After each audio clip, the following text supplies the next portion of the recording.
Sachez qu'une migraine peut être accompagnée de vertiges, de nausées, de vomissements, mais aussi d'une intolérance, c'est-à-dire que la personne va être gênée par la lumière, les bruits et certaines odeurs. Des perturbations visuelles, comme l'apparition de points brillants, appelés aussi scotomes, ou la sensation de mouches qui volent, peuvent aussi accompagner la migraine. On parlera alors d'une migraine ophtalmique, appelée aussi migraine avec aura.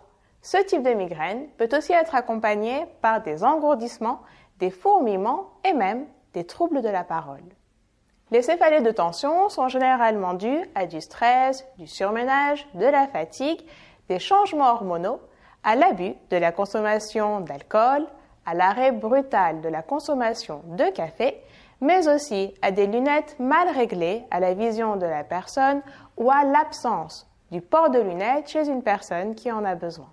Il est intéressant de savoir que certains aliments, comme différents fromages, le chocolat et même différents types d'édulcorants tels que l'aspartame, peuvent provoquer des céphalées.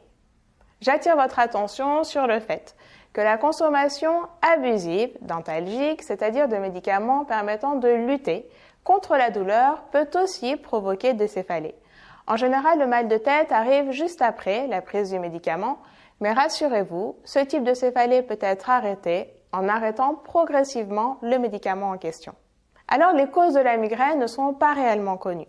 On sait juste qu'elle apparaît suite à une contraction, puis une dilatation des vaisseaux sanguins au niveau du cerveau, ce qui provoque les fortes douleurs.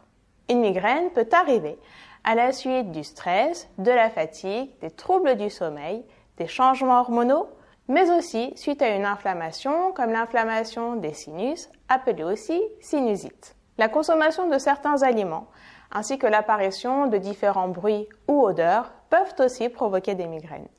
Pour traiter la migraine, le conseil que je vous donne est d'abord d'observer et d'analyser les moments où elle apparaît afin de la traiter le plus efficacement possible.